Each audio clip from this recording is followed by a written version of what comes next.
On se retrouve donc pour une nouvelle lecture qui sera le premier tome de la saga Twilight de Stéphanie Meyer. Donc le premier tome qui s'intitule Fascination. C'est une saga qui est quand même pas mal connue, pas mal famous. Donc je pense que vous connaissez tous. Aujourd'hui, je vais lire donc le prologue et le chapitre 1. Voilà, je verrai si ça vous a plu, peut-être que je lirai le chapitre 2. Mais malheureusement, en raison de droits d'auteur, comme vous le savez, c'est de plus en plus compliqué de lire beaucoup de chapitres d'un livre, étant donné que sinon la vidéo YouTube saute. Voilà. Donc pour le moment ma chaîne n'est pas trop touchée étant donné que je n'ai pas beaucoup d'abonnés. Mais peut-être qu'un jour je vais devoir supprimer certaines de mes vidéos à cause des droits d'auteur. Donc voilà, j'en profite tant que ce n'est pas encore le cas. Donc aujourd'hui, lecture du tome 1 de Twilight qui s'intitule Fascination. Donc le livre débute sur une citation de la Bible, donc de la Genèse. Mais de l'arbre de la connaissance du bien et du mal, tu ne mangeras pas, car le jour où tu en mangeras, tu en mourras. Je trouve cette citation, très intéressante, très belle, très poétique. Je ne sais pas, ça. Quand je l'ai lu la première fois, ça m'a vraiment. Je sais pas, ça m'a transcendé. Bref. Alors, lecture donc du prologue. Je n'ai jamais beaucoup réfléchi à la manière dont je mourrais, même si ces derniers mois, j'ai eu toutes les raisons de le faire, mais je n'aurais pas imaginé que ça se passerait ainsi. Haletante, je fixai les yeux noirs du prédateur à l'autre bout de la longue pièce. Il me rendit mon regard avec affabilité. C'était sûrement une bonne façon d'en terminer, à la place d'un autre, d'un que j'aimais. Noble, pourrait-on dire, ça devrait compter en ma faveur. Si je n'étais pas partie pour Forks, je ne me serais pas retrouvée dans cette situation. J'en avais conscience. Pourtant, aussi terrifiée que je fusse, je n'arrivais pas à regretter ma décision. Quand la vie vous a fait don un rêve qui a dépassé toutes vos espérances, il serait déraisonnable de pleurer sur sa fin. Ce fut avec un sourire aimable et tranquille que le chasseur s'approcha pour me tuer. Donc le prologue est vraiment très très court, c'est tout pour le prologue. C'est pour cela que je vais entamer la lecture du chapitre 1 qui est un petit peu plus long. Donc ce chapitre 1 s'intitule Première rencontre. Ma mère me conduisit à l'aéroport, toute fenêtre ouverte. La température à Phoenix frôlait les 21 degrés. Le ciel était d'un bleu éclatant. En guise d'adieu, je portais ma chemise préférée, la blanche sans manches, aux boutonnières rehaussées de dentelle. J'avais mon coupe-vent pour seul bagage à main. Il existe dans la péninsule d'Olympique, au nord-ouest de l'État de Washington, une bourgade insignifiante appelée Forks, où la couverture nuageuse est quasi constante. Il y pleut plus que partout ailleurs aux États-Unis. C'est cette ville et son climat éternellement lugubre que ma mère avait fui en emportant le nourrisson que j'étais alors. C'est là que j'avais dû me rendre un mois tous les étés, jusqu'à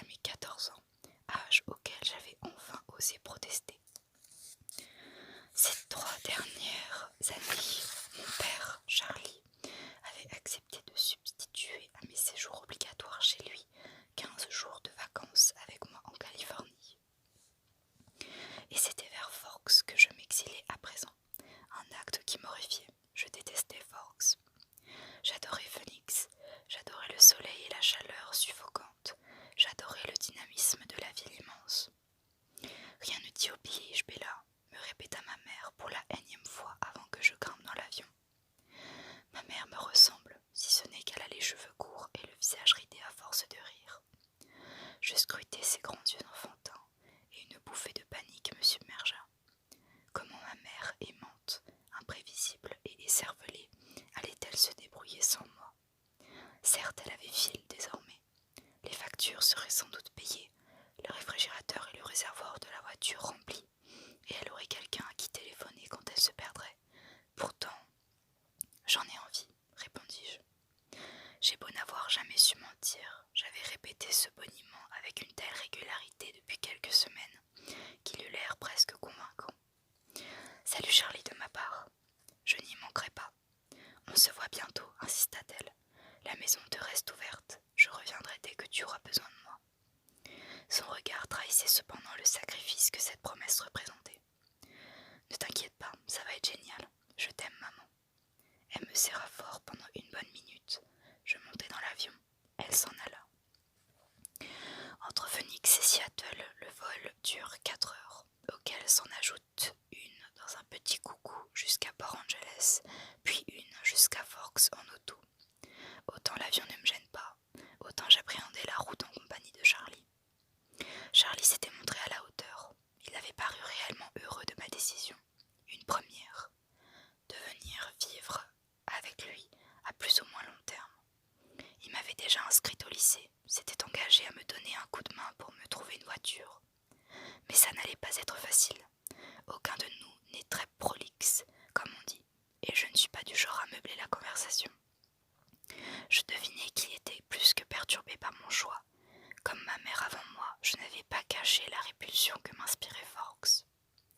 Quand j'ai atterri à Port Angeles, il pleuvait. Je ne pris pas ça pour un mauvais présage, juste la fatalité. J'avais d'ores et déjà fait mon deuil du soleil. Sans surprise, Charlie m'attendait avec le véhicule de patrouille. Charlie Swan est le chef de la police, pour les bonnes gens de Forks. Mon désir d'acheter une voiture en dépit de mes maigres ressources était avant tout motivé par mon refus de me trimballer en ville dans une bagnole équipée de gyrophares bleus et rouges. Rien de tel qu'un flic pour ralentir la circulation. Charlie m'étreignit maladroitement d'un seul bras lorsque, m'approchant de lui, je trébuchai. « Content de te voir, Bella, dit-il en souriant et en me rattrapant avec l'aisance que donne l'habitude. Tu n'as pas beaucoup changé. Comment va René ? Maman va bien. Moi aussi je suis heureuse de te voir, papa. Devant lui, j'étais priée de ne pas l'appeler Charlie. Je n'avais que quelques sacs. La plupart des vêtements que je portais en Arizona n'étaient pas assez imperméables pour l'État de Washington. Ma mère et moi nous étions cotisés pour élargir ma garde-robe d'hiver, mais ça n'avait pas été très loin. Le tout entra aisément dans le coffre. Je t'ai dégoté une bonne voiture, m'annonça Charlie, une fois nos ceintures bouclées. Elle tira comme un gant, pas cher du tout. Quel genre ? Son besoin de préciser qu'elle m'irait comme un gant au lieu de s'en tenir à une bonne voiture m'avait rendue soupçonneuse. En fait, c'est une camionnette à plateau, une Chevrolet. Où l'as-tu trouvée ? Tu te rappelles Billy Black de La Bouche ? La Bouche est la minuscule réserve indienne située sur la côte. Non. Il s'en servait pour aller pêcher l'été. Ce qui expliquait pourquoi je ne m'en souvenais pas. Je suis plutôt douée pour gommer de ma mémoire les détails aussi inutiles que douloureux. Il est cloué sur un fauteuil roulant maintenant, continua Charlie. Il ne peut donc plus conduire. Il m'en a demandé un prix très raisonnable. De quelle année date-t-elle ? Rien qu'à son expression, j'ai compris qu'il avait escompté couper à cette question.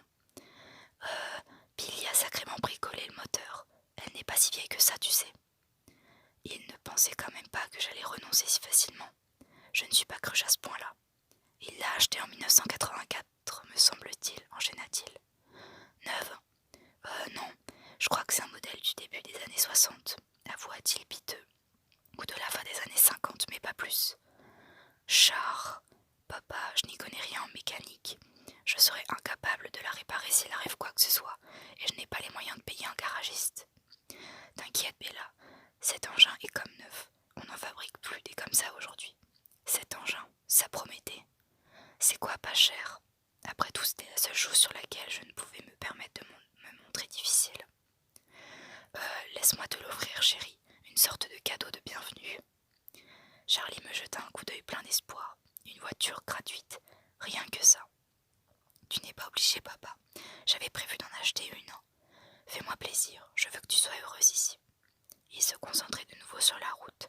Charlie a du mal à exprimer ses émotions, difficulté dont j'ai hérité.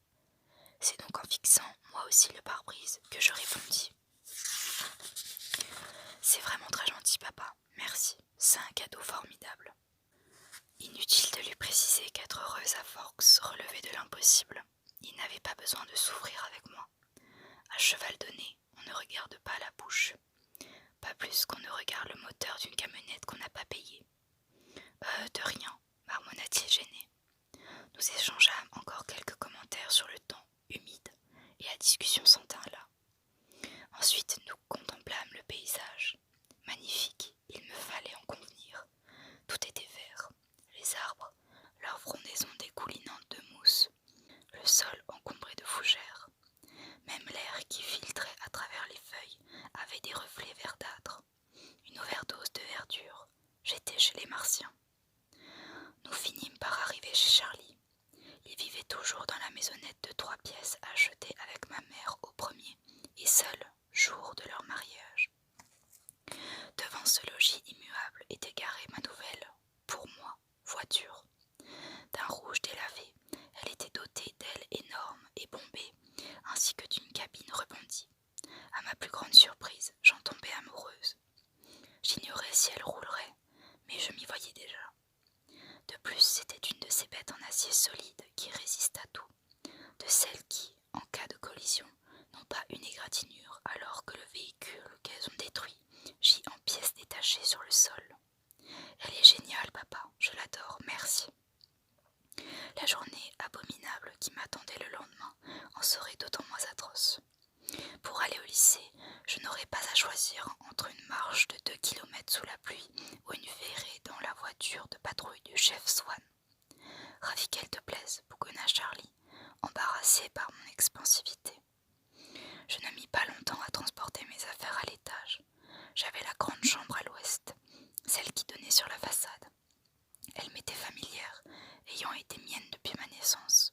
Le plancher, les murs bleu clair, le plafond incliné, les rideaux de dentelle jaunis à la fenêtre, tout cela appartenait à mon enfance.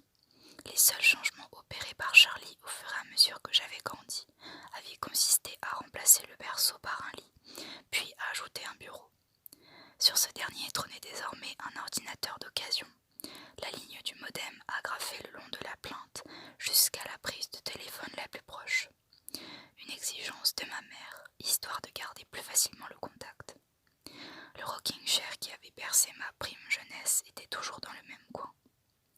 Il n'y avait sur le palier qu'une petite salle de bain que je devrais partager avec Charlie, une perspective à laquelle je m'efforçais de ne pas trop penser.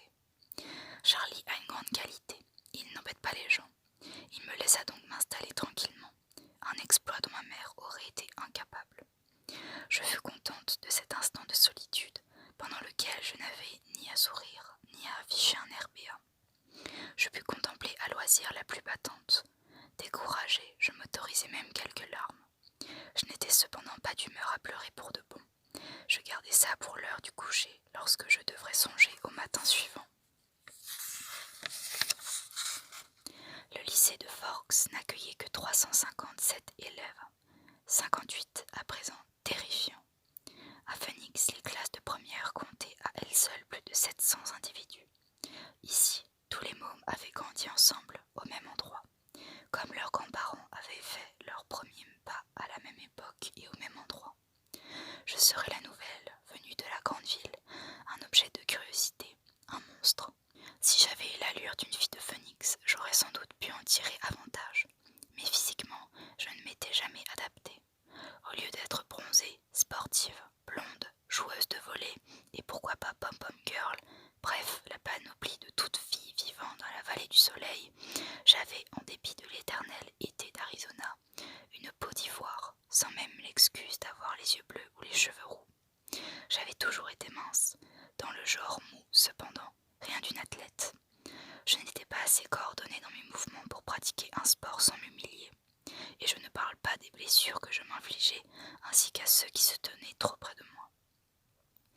Mes vêtements rangés dans la vieille commode en pin surmontée d'un miroir J'emportai ma trousse de toilette dans la salle de bain commune afin de me débarrasser de la crasse du voyage. Tout en démêlant mes cheveux mouillés, je m'examinais dans la glace. Peut-être était-ce la lumière, mais je me trouvais mauvaise mine, le teint terne. Ma peau pouvait être jolie, elle était très pâle, presque translucide, à condition d'avoir quelques couleurs. Je n'avais pas de couleur ici. Devant mon reflet blafard, je fus contrainte d'admettre que je me mentais. Ce n'était pas qu'une question de physique. Je ne m'intégrerais pas. Si je n'avais pas réussi à me fondre au milieu de 3000 élèves de mon précédent lycée, qu'allait-il en être dans ce bled? J'avais du mal à m'entendre avec les gens de mon âge. Plus exactement, j'avais du mal à m'entendre avec les gens, un point c'est tout. Même ma mère, la personne au monde dont j'étais la plus proche, n'était jamais en harmonie avec moi. Jamais sur la même longueur d'onde. Parfois, je me demandais si mes yeux voyaient comme ceux des autres. Mon cerveau souffrait peut-être d'une défaillance. Mais la cause importait peu. Seul comptait les faits.